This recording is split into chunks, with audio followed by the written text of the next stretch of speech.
You can't have children, right? That's why I'm entrusting you with this child. Be grateful.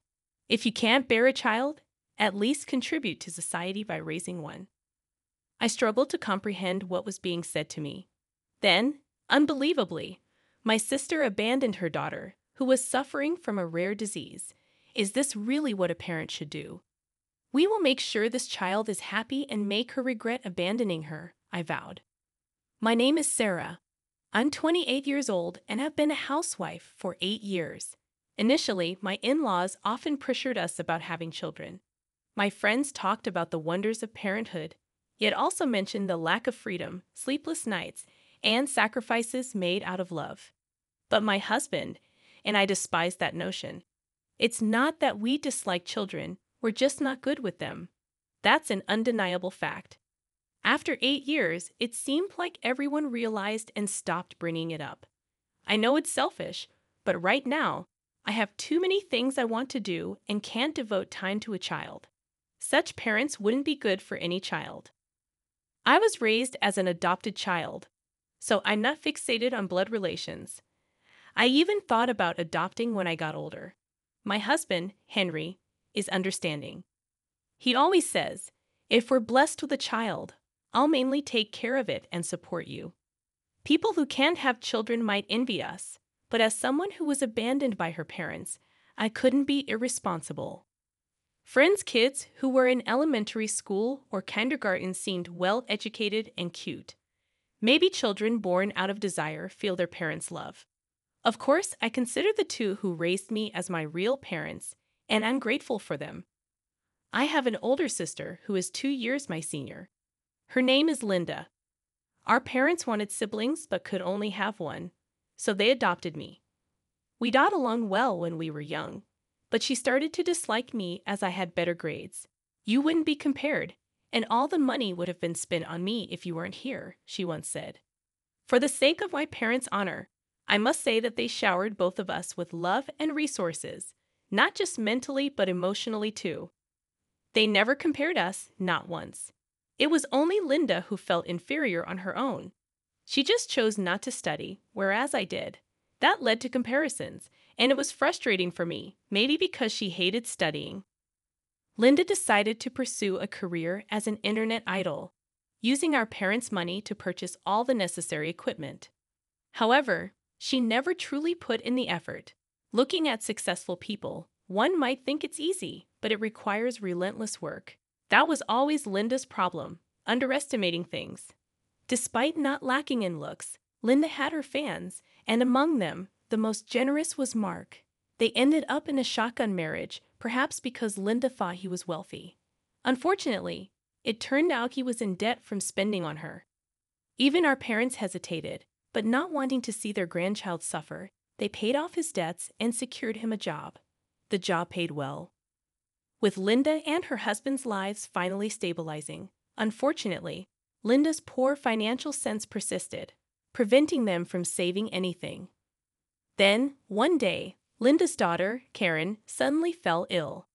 There were signs earlier, but Linda's reluctance to seek medical help due to stinginess had delayed intervention. When I arrived after Linda's urgent call, Karen was lying in bed connected to tubes. I was informed that Karen's kidneys were failing, and they wanted me to get tested to see if I was a match.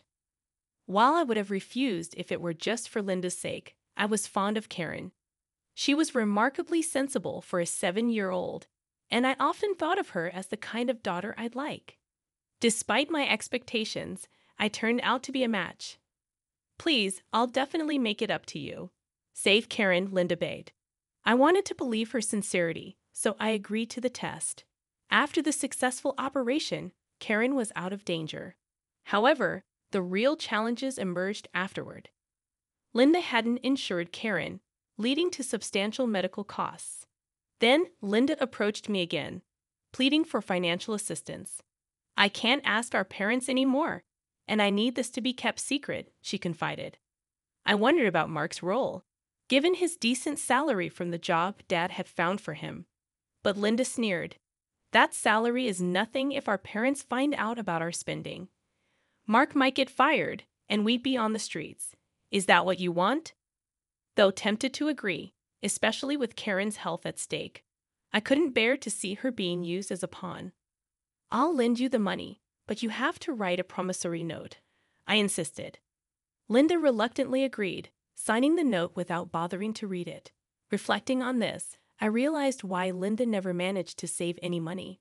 Her habit of exploiting situations, even her daughter's illness, was despicable. Despite having such parents, Karen turned out well, which impressed me greatly. After that, I began visiting Karen's hospital room more often. Was it because I had donated a kidney or because I had lent them money?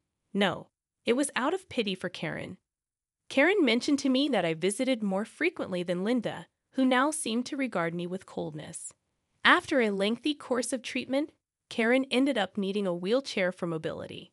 Then, on the day she was to be discharged, an incident occurred. An unknown number called, and since it was my day off, I answered. "Hello, is this Sarah's phone?" "This is General Hospital," the voice said. "Karen's hospital. Thank you." "You have the right number," I replied. "Sorry to bother you, but Karen's hospital bill is unpaid, and today she's supposed to be discharged. But no one has come for her, and we can't reach her parents." A sudden chill ran down my spine, and my heart clenched. Without realizing it, I was already on my way to the hospital. I got into a taxi and called Linda. "What are you doing today? Is today Karen's discharge day?" I couldn't stay calm and ended up shouting. "Can you lower your voice?" "I can hear you," Linda replied calmly. "I don't want that kid, so I'm giving her to you. It's perfect since you can't have children, right? If you can't have your own, at least contribute to society by raising one." I couldn't believe what I was hearing. "You're the worst, just like my birth parents. You don't deserve to be a parent," I exclaimed. "And what about the hospital bills?" I could hear Linda's laughter over the phone. "Sorry, I spent it. It's hard to resist when you suddenly get a lot of money. I've been wanting to do something for a while. It's useless to tell Mark. He can't go against me. He married an idol like he wanted. He can't resist me. He's fine with getting rid of the child anyway. We can't pay, so if you don't take her, she might as well be gone, right?" I felt a surge of anger and betrayal. I don't remember, but maybe my birth parents were like this, I thought. This is my battle of mourning, a revenge against the parents who abandoned me, more than anything. I couldn't bear the thought of handing Karen over to Linda. "Fine, I'll pay the hospital bills and take Karen as my child. Consider it a severance payment," I declared. "Really? I was worried about how to repay the money I borrowed." "But you'll pay that too?" Linda's heartless reasoning appalled me. With a total of $100,000 gained and a chance to reset my life, the idea of abandoning a daughter in a wheelchair to have another child solely for future support felt utterly repugnant. I didn't want to continue the conversation. I hung up, apologizing profusely to the hospital, completing the payment promptly, and arranging, through lawyers, a private adoption for Karen to officially become our child. When Karen officially became ours, I was apprehensive about Henry's reaction. To my relief, he embraced the decision warmly. "That's why I love you," he said tenderly. "I can't forgive Linda either. A family of 3 will surely be fun." His words moved me to tears. I felt immensely grateful to have married such a wonderful person. My parents probably thought it was best for Karen's rehabilitation and care to be with us. They even offered to help. Linda seemed somewhat resentful, perhaps worried about our parents discovering the truth about the money. She didn't dare visit. When I honestly explained the situation to Karen, she surprised me with her calm acceptance. "So Mom and Dad never visited me. Now, Sarah, you're my mom." "Sorry if I'm not used to it yet," she said softly. Though she accepted it outwardly, I could sense her silent tears. I used to think I had so many things I wanted to do, but now, Karen has become my reason for living. Having been involved with her since birth, albeit indirectly, it didn't take long for me to develop deep affection. Witnessing a young child struggling and crying during rehabilitation, even if she's not my biological child, filled me with determination to support her.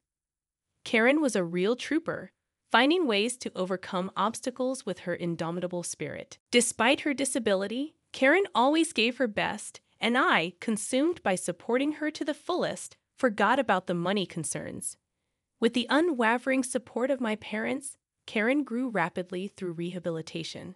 She gained some movement in her right leg, still relying on a wheelchair but becoming more capable with each passing day.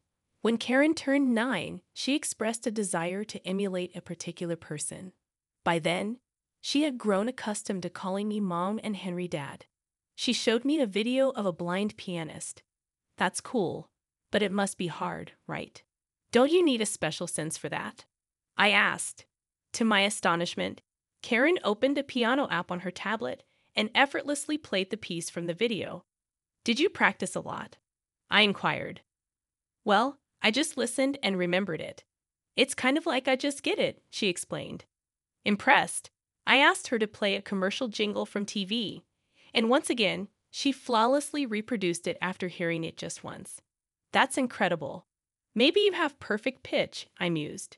Excitedly, I showed Henry, who was equally amazed.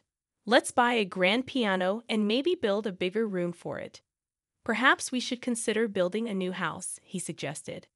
Over the next 2 years, Henry had become a devoted father, always spoiling Karen. 5 years later, Linda reached out through our parents, prompting a discussion. I left the kids with my parents and met Linda and Mark in the living room of my childhood home, careful not to reveal our current address. What do you want? I asked bluntly, noticing the drastic changes in Linda's appearance. You moved away and cut off all contact. And what's with that figure? I hardly recognize you, I added. My parents had informed me that Linda was amidst divorce proceedings due to infidelity, and she had gained weight from overeating and drinking. Mark was there, seemingly coerced by Linda. He probably wanted to see his daughter one last time, but he seemed disappointed not to find her there. Since then, Linda and Mark hadn't had any more children, and I couldn't help but see it as poetic justice. I would lose faith in any god that would repeatedly bless such irresponsible people with children. However, I remained grateful that they gave me Karen. You're not asking for money again, are you? I asked skeptically as Linda began her plea. Please, I need treatment. I've developed diabetes from binge eating and drinking. I can't work, and the treatment is expensive. We may not be blood related, but we're still sisters, right? Help me, she pleaded, her gestures seeming insincere. I began by returning the $50,000. Linda looked confused. You didn't read the promissory note, did you? I guess you don't have it anymore. That money is a settled issue, isn't it? It's insincere to bring it up now, she retorted, her tone grating on my nerves. Irritated, I decided to enlighten her. I only waived the money I paid for your hospitalization. I never said anything about waiving the loan you misunderstood. And since we couldn't find you, we gave up. Remember, I said I'd take the hospital and surgery expenses as severance. You haven't repaid the money you embezzled, but now I can claim it, I explained. Linda, defiant as ever, responded, I came here because I have no money, and now you're going to bill me?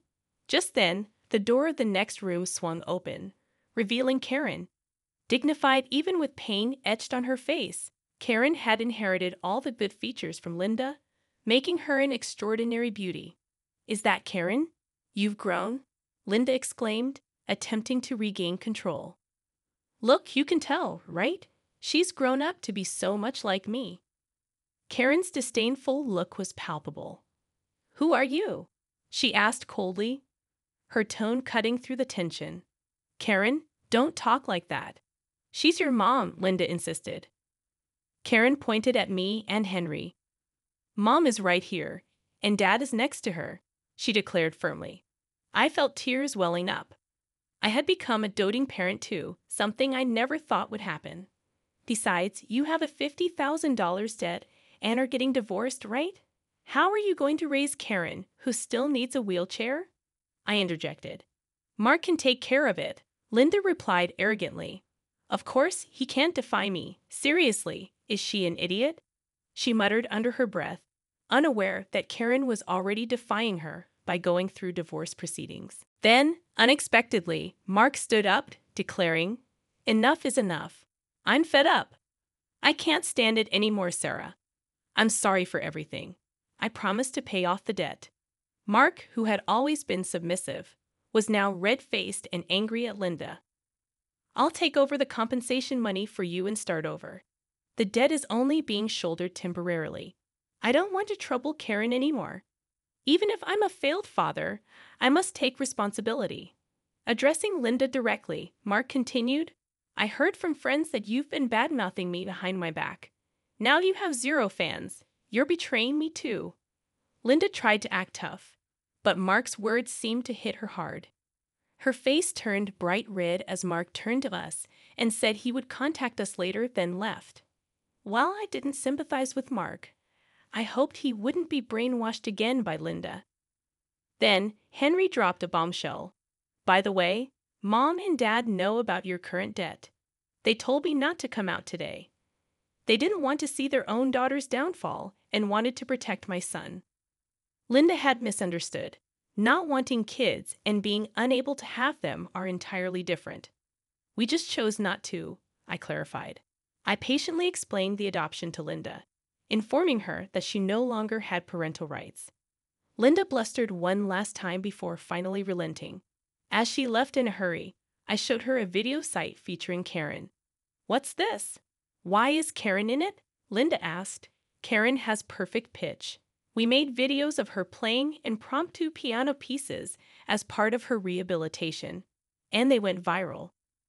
She's now a famous influencer for her beauty and talent," I explained. Since then, Mark had apologized and worked hard, borrowing money from my parents for the job they'd helped him get.